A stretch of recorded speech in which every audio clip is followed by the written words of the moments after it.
자녀가 2명이나 있는데도 어버이날이 1년 중 가장 외로운 날이었다고 합니다. 그게 남의 이야기가 아닐 수 있습니다. 선물도 받고 외식도 하고 케이크도 잘랐습니다. 아무것도 빠진 게 없어 보이는 하루였는데 아이들이 돌아가고 현관문이 닫히는 소리를 들으면서 눈물이 났다고 했습니다. 왜 이렇게 쓸쓸하지? 이 말 한마디가 그날의 전부였다고요. 이 감정 그냥 넘기시면 안 됩니다. 오늘 이 이야기를 모르고 지나치면 내년 어버이날에도 그 다음 해에도 똑같은 허전함이 반복됩니다. 그리고 그게 몇 해씩 쌓이면 자녀와의 관계에도 서서히 금이 가기 시작합니다. 내가 서운한 건지 자녀가 잘못하는 건지도 모르는 채로 사이가 멀어지는 겁니다. 오늘 이 이야기 그냥 지나치기엔 너무 아깝습니다. 어버이날이 지나고 나서 유독 쓸쓸하셨던 적 있으신가요? 자녀가 잘 챙겨줬는데도 이상하게 가슴이 텅 비었던 경험. 혹은 주변에 그런 분이 계신가요? 이건 자녀 탓이 아닙니다. 내가 욕심이 많아서도 아닙니다. 지금 이 허전함을 느끼신다면 오히려 그게 아주 자연스러운 반응이라는 걸 오늘 이야기를 들으시면 알게 되실 겁니다. 심리학에서는 이것을 명절 이후 우울이라고 부릅니다. 기대가 크면 클수록 끝나고 나서 느끼는 공허함도 그만큼 커진다는 겁니다.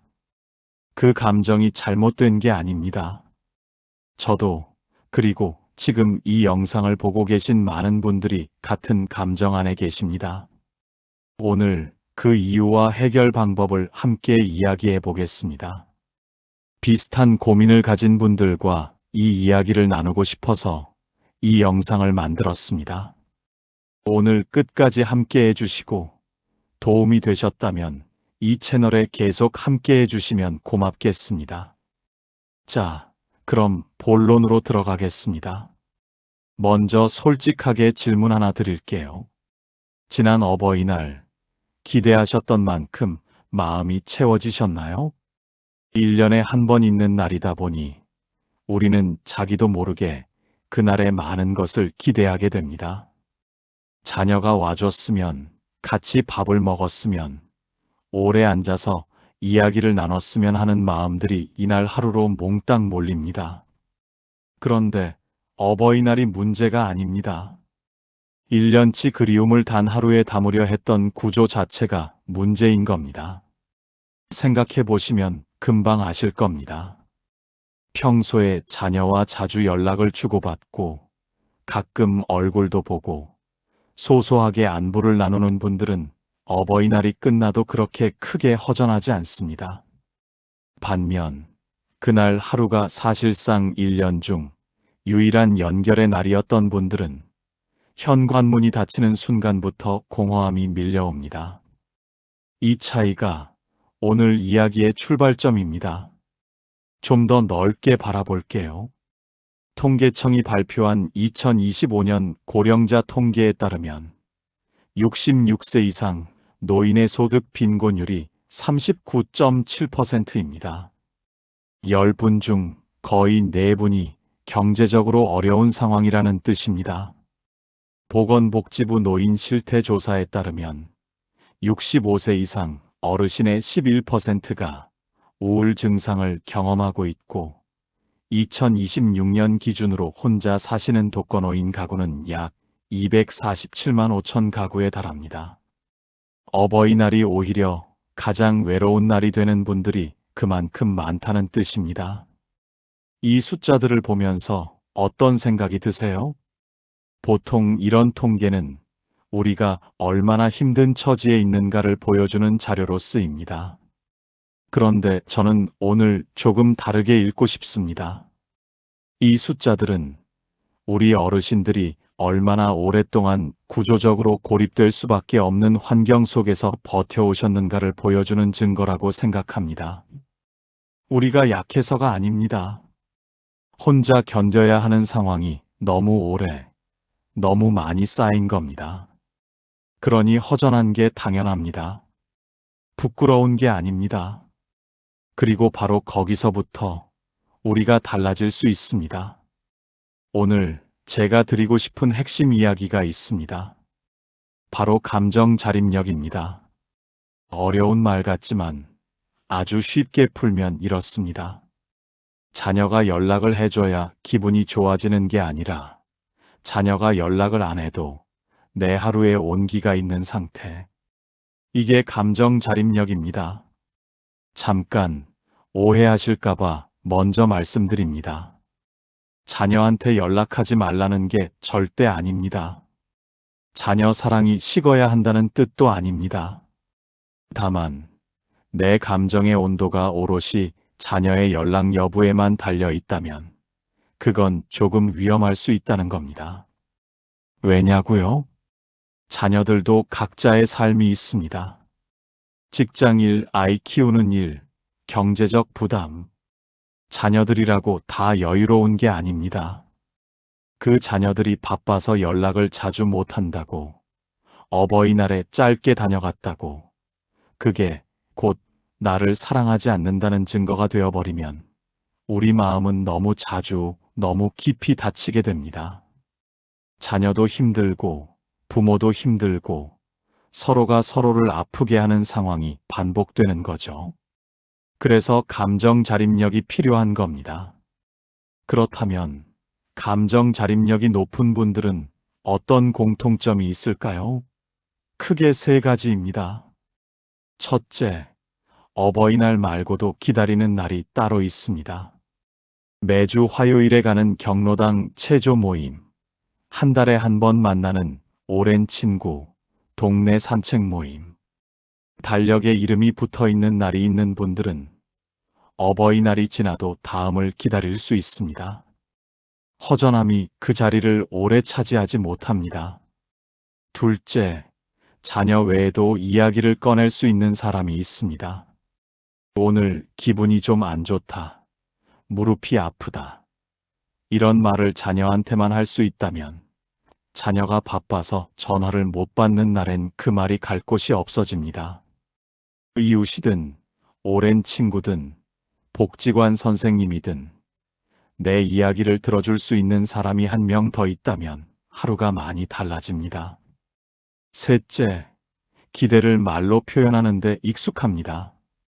자녀가 내 마음을 알아서 해주기를 기다리는 것, 사실 쉽지 않습니다. 어버이날에 뭘 하고 싶은지, 어떤 이야기를 나누고 싶은지 먼저 말씀해 주시면 자녀들이 훨씬 잘 준비할 수 있습니다. 말하지 않으면 아무도 모릅니다. 이제 주변에서 직접 보게 되는 두 가지 이야기를 해볼게요. 첫 번째입니다. 어느 어르신, 아드님이 두 분이나 계셨습니다. 어버이날에 큰아들은 용돈을 보내왔고 둘째는 직접 찾아와 외식을 했습니다. 케이크도 잘랐습니다. 아무것도 빠진 게 없어 보이는 하루였어요. 그런데 그날 저녁 아이들이 돌아간 뒤 혼자 남으신 그 어르신은 말씀하셨습니다. 왜 이렇게 쓸쓸하지? 알고 보니 평소에 자녀와의 연락이 거의 없었습니다. 어버이날이 사실상 1년 중 유일한 만남의 날이었던 겁니다. 그날 하루가 1년치 그리움을 다 채워줄 수는 없었던 거죠. 선물의 크기가 문제가 아니었습니다. 평소에 연결이 없었던 게 문제였습니다. 두 번째입니다. 자녀가 없으신 어르신 한 분이 계셨습니다. 어버이날이 되면 텔레비전에서 카네이션 광고가 나올 때마다 채널을 돌리셨다고 했습니다. 그날이 오히려 가장 외로운 날이었던 거죠. 그런데 어느 해 경로당에서 함께 어울리던 이웃이 종이로 직접 만든 작은 꽃을 하나 가져다 드렸습니다. 그 어르신이 하신 말씀이 오래 기억에 남습니다. 그날 처음으로 이 날이 내 날 같았어요. 혈연이 아니어도 됩니다. 마음이 닿으면 됩니다. 감정 자립력이란 결국 이런 연결들을 스스로 만들어가는 힘입니다. 그러면 지금 당장 우리가 실제로 할 수 있는 것들을 구체적으로 이야기해 볼게요.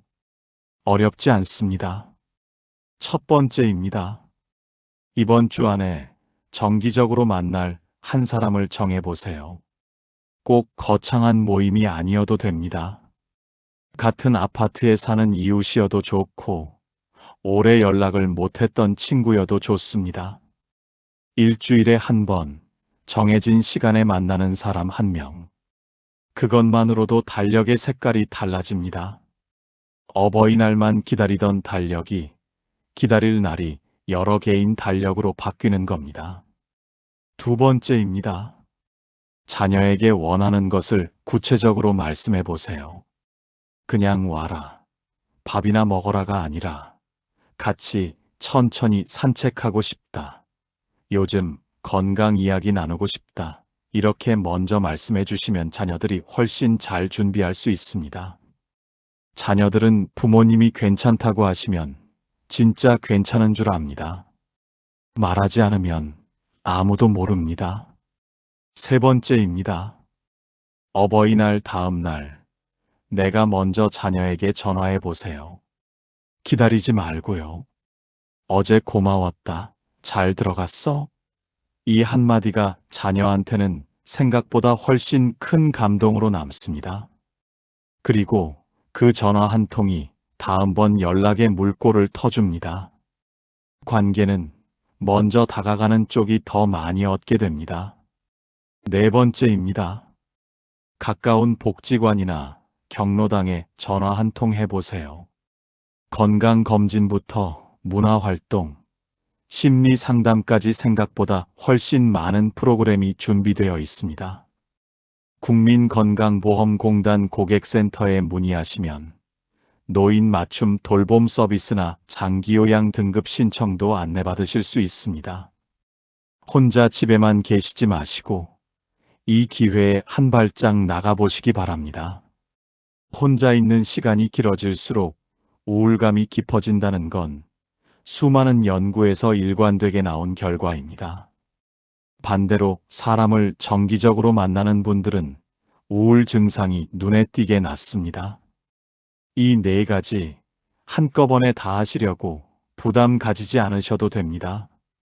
오늘 딱 하나만 골라서 시작해 보세요. 완벽하게 하지 않아도 됩니다. 지금 할 수 있는 가장 작은 것부터 하시면 그게 어버이날 이후 남은 364일을 조금씩 바꿔놓습니다. 허전함을 없애는 건 자녀의 몫이 아닙니다. 그 허전함을 오늘 정확히 알아챈 것, 그 자체가 달라지는 시작입니다. 어버이날은 1년에 하루뿐이지만 우리의 삶은 365일입니다. 그 하루만 기다리며 나머지 364일을 버티는 것이 아니라 나머지 364일을 스스로 채워가는 것. 그게 진짜 어버이날을 잘 보내는 방법입니다. 자녀가 잘해줘서 행복한 것도 물론 좋습니다. 하지만 내가 스스로 괜찮은 하루를 만들 수 있다면 그게 훨씬 오래가는 행복입니다. 감정 자립력, 오늘부터 조금씩 키워보시기 바랍니다. 오늘 이야기를 들으시면서 어떤 생각이 드셨나요? 지난 어버이날이 떠오르신 분도 계실 것 같고, 문득 부모님 생각이 나신 분도 계실 것 같습니다. 비슷한 경험이 있으셨는지, 앞으로 어떻게 해보고 싶으신지 편하게 댓글로 남겨주시면 좋겠습니다. 같은 감정을 느끼신 분들끼리 이야기를 나누다 보면 혼자가 아니라는 걸 느끼실 수 있을 겁니다. 다음 영상에서도 어르신들의 실제 삶에 맞닿은 이야기를 계속 나눠보겠습니다. 구독과 좋아요가 이 채널을 이어가는 큰 힘이 됩니다. 감사합니다.